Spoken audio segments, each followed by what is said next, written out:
Hey, I want to thank you for joining us here on Polk Place. I'm Brian Lacey, and back in for a second visit.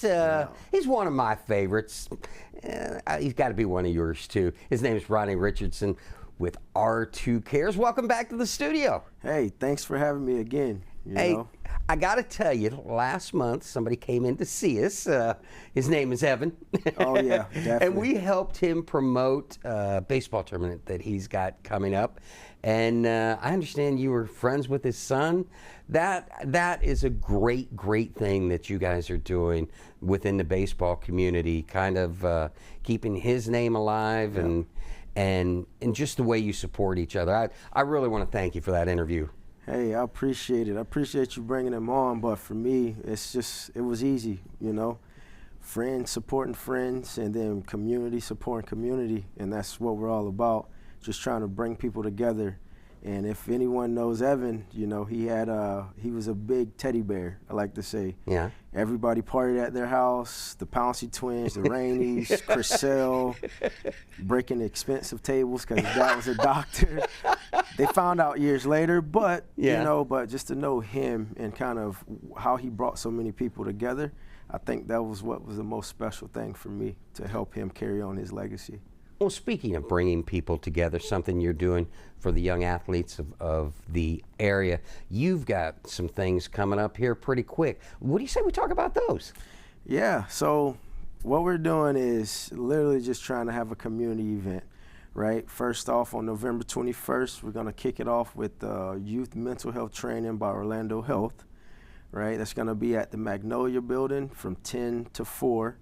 It's a free certification class for those that just want to have the support of someone teaching you what to look for, and if someone's dealing with anything mental. Being where you have been as a professional athlete, talk about the importance of staying on top of and recognizing mental health problems. Yeah, so I think it's coming out a lot more nowadays, right? You got Jared Duran in Boston. He came out with his whole series talking about the importance of self-talk, right? You got the guy Marte in Arizona, where he broke down on the field crying. From an athletic standpoint, you deal with so many pressures of trying to perform, the home life, right? The family, kids, anxiety, separation anxiety. I actually dealt with that one 2 years ago, which I thought I was going crazy, but we always focus on the athletic standpoint. That's the grinding, the gym, the nutrition, right? Part of the game is 90% mental. Yeah. Because if you can't learn to separate that, you're not going to be able to perform, because there's just so many pressures that you deal with that people don't want to talk about because it's uncomfortable, right? But now I think the more we can make it comfortable and make it normal, right? I like to say make it normal that people tell their story, I think more people will relate and they'll have a safe space to actually express themselves. From a coaching standpoint, where you are in the professional ranks, do you ever hold these conversations? Because in all honesty, you're making this awareness available at a younger age, where a bunch of guys that have been playing for a while, you know, I mean, we're men, you know what I mean? We're just gonna keep grinding, keep pushing that down. We're tough, right? Yeah. You're not supposed to show emotion because that's a sign of weakness. But yes, to answer your question, I care more about the human rather than just the athlete, right? Especially at the level that I coach. All those guys are really good. The separator is who can make those adjustments the fastest, right? Dealt with the situation this year where a guy's girlfriend broke up with him, and his whole year went down the drain because he couldn't handle it mentally, right? It can be something that small of a thing off the field that leads to a bigger problem on the field. I've been someone that cares deeply about the human and just wanting to help people. But for me, I think if we have more people that operate that way, I think we'll be in a better place. Let's relay it back to Little League. Everybody thinks their son's going to be a professional athlete, but the reality of it is there's only been 25,000 major league ball players. Yeah. Right? I heard a quote the other day when they were saying it was like 1% of all high school athletes, 1% will play Division I sports. But you go to the little leagues and little Johnny is, oh, I'm the next Ohtani. Well, they're the 1%ers, right? So for me, I think we just got to start teaching the reality, pouring into the kids as the whole human aspect rather than just trying to be athletic, trying to be an athlete. Yeah, it's great because the things that you learn from being an athlete translates to the real world. You know, I think they say, this is what they say, athletes become the best employees. Why? Because they know the grind. They have to show up every day. Yep. You got to have accountability, right? You got to be dedicated. Yep. You got to be disciplined. And you have to show up every single day. I like to say you have to get bored in your routines. When you get bored in your routines, that means you become a master. Tony Gwynn. Yep. The best hitter ever. The best hitter, pure hitter, right? He was bored in the cages. That's why he had the success that he had. It translated to the field. And I used to love to listen to Tony Gwynn talk, the golly geez, oh shucks, way that he would just tell, you know, the stories of hitting off some of the hardest pitchers, and he was so humble. Yep. I just don't think people realize how hard the professional game really is. If we go back a couple of nights ago, you had the Dodgers and the Blue Jays playing. They went 18 innings. Well, Shohei Ohtani was on base 9 times, which is crazy. Yeah, I saw that stat. And then you go to the next day, right? Well, same day, really, right? Because the game went to the middle of the morning. He was throwing 99 miles per hour. How do you do that? So, I mean, it's hard. This game is hard. Yeah. So we have the mental health on the first day. The first day. So first day, mental health, right? And then we also have, because I know it's an early release day for Polk schools, and there's coaching. It's a coaching symposium happening, right? The coaching symposium, what my goal is with that is, how can we get all of coaches, all sports into a room? Josie Nicholson, which is a sports psychologist that built the entire Ole Miss sports psychology program.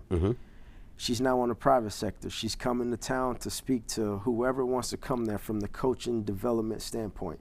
And some of the topics are, how do we connect better with Gen Z athletes? I know the tough love, you could do it. Well, that don't work for every single kid because we have to understand their story, right? Understand the culture that they grew up in, the households that they grew up in. Maybe something that's going on off the field, right? And that's a trigger for the tough love. Where you got to cuddle him a little bit, build the trust so he knows that you care about him, and then you can coach him, right? So that's one of the topics. Learning how to identify a mental health struggle, and then when to intervene, if you need to intervene, if you can handle it, or if you got to escalate it to a professional. She gives resources about those types of things. And then we're just wanting to have a conversation to how can we become better humans, coaches, right? Humans to lead our young athletes and not just talk about the professional level, the college level, because again, the reality of it is only 1% of these kids are going to go to college baseball or college sports in general out of all sports. So using your skills that you learn from the sport to become a doctor, a lawyer, front office, an owner, it's so many more things that you can do. So those are the conversations that we're trying to open the doors for. Yeah, the game has opened up the door to a college education. And the college education is the fallback in the event you aren't one of those 1%ers, right? Yes. And then following that event that night, we're going to have our panel, which I'm bringing in. Man, I heard this guy speak last year by the name of Chris Singleton. His story was he was a college baseball player freshman year of college at Charleston Southern. His mom got murdered in the Charleston shooting. He went on E60, and some of the things that he talked about was, for one, everybody that crossed paths with him from a baseball community standpoint reached out to him to try to give him some condolences, right? But he went on E60 as they were poking him, trying to get him to say something negative. His words was, "I forgive my mom's killer.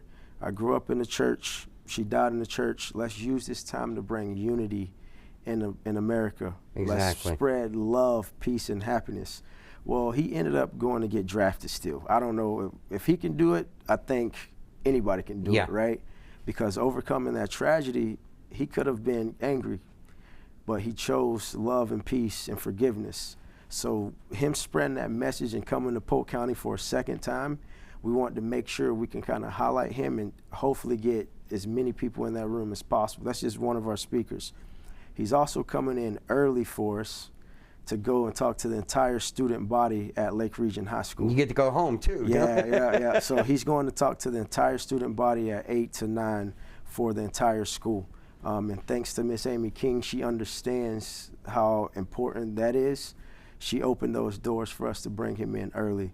Our second speaker that we'll have is AJ Andrews.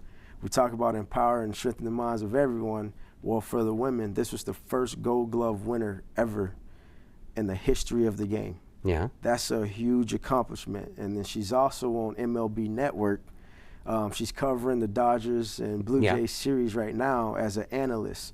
So as a little girl that's playing softball, to see someone like that, to speak to him, to ask him a question, I think that's inspiring in itself. And then we went local with Jen Lay, which she owns the real estate company, and she's also big on the education of teaching young women how to navigate that space. They have the Lay Foundation as well that she goes in to teach others real estate. As your mission statement says, empowering. Yeah, that's all we try to do, right? Empower and just bring people together. Chip Lawrence will speak again as well. He's the special assistant to the GM of scouting of the Detroit Tigers and the global cross-checker. So he's going to have conversations about opportunities within the game, not just as a player. Again, I keep going back there because that's so important. We want to teach the reality of the sport. Just because you don't make it to the big leagues, there's other things that you can do in the game. If that's from being an agent, a scout, a coach, right? Owning the team. Let's not forget about that one. Exactly. Yeah, you can own the team, but then you can also go and take what you learned through your journey and go own a $1 million real estate company, $10 million real estate company, right? So we're just opening the doors. And it's all about what you learn, playing the game, what success you had playing the game, and continually building on those ethics, those morals, those values. Oh yeah, for sure. But I like to say what you learn from your failures. Yep. Right? Because we love success. Yeah. But sometimes it can get blinded by, the guy in front of me made Shohei Ohtani that got me better pitches, and I had success because of that. Well, what happens when somebody else is hitting in front of you? Are you going to have that same success because you're not getting pitched to the same, right? But baseball is a game of failure. So you're going to fail way more than you're going to succeed. So how do you handle that adversity, right? And that's why I like to talk about that more than anything, because if you go 3 for 10 over your career in baseball, you're Hall of Famer. You might be Hall of Fame. Yeah. Well, the average is now 240. The league average in the 240. So we've lost some of those hitting principles, right? Yeah. What is that, 20 points over the Mendoza line? Yeah. Well, the game changes. Yeah, exactly. It's a roller coaster. Yeah. So those are all the events and everything? That's on Friday. Yeah, okay. That's November 21st. November 22nd, we're going to do a kids camp, right? The kids camp, I'm bringing in some special friends, big league coaches, local coaches, hopefully, right? We've invited a lot of them. We'll see who shows up. We've invited current players. We've invited minor league players, because I'm big on strengthening what I call it. I say honor those that came before us. Yeah. Highlight those they're now doing it, and mentor those that want to be in that spotlight, right? So, and I just feel like that's the best way to get people to understand exactly what we're doing and why we're running the camp, right? At 12 o'clock after that, we're giving away turkeys. Yeah. It's Thanksgiving, right? I saw that, yeah. It goes right into the mission, man. Like, it's all about giving thanks, right? And coming together. Some people are way more fortunate than the others. But sometimes when you can give instead of just receiving and taking all the time, I get satisfaction all the time by just serving other people. seeing that kid smile that meets me and thinks I'm really cool, and I'm just, he made my day more than. And you're just like trying to be Ronnie. Yeah, that's it, right? So I get the satisfaction by seeing others succeed and smile. So, and then after that, we'll do a emerging leaders game, which that's invite only. Chip Lawrence selected some players, and we just want to show these kids, like, this is not going to be easy, but if you want to do it, you can do it. But it's going to take accountability, discipline, and hard work to get there. Well, Ronnie, I want to thank you for coming in and sharing your story and the events with us. Anytime that I can help you promote anything, anybody that you have under your wings, that, man, like I said, I love the story with Evan. Anything that I can help you, man. I love it's the fact it's your off season, and you're just as busy in the off season as you are during the season. This is probably the most important time for me. It's just because, like, it humbles you, keeps you grounded, right? In AA now, hoping to get to the big leagues one day, but when we come to Lakeland and play, and the most rewarding thing for me is to see little kids from our community yell out to me like, hey, I'm gonna be at that camp, you know, because you don't know who you're gonna inspire, right? So that's why this type of stuff is very important to me. Always a pleasure seeing you, brother. Thanks for coming in. Thank you, really appreciate it. R2Cares invites you to the R2Cares Weekend of Wellness, empowering mind, body, and community.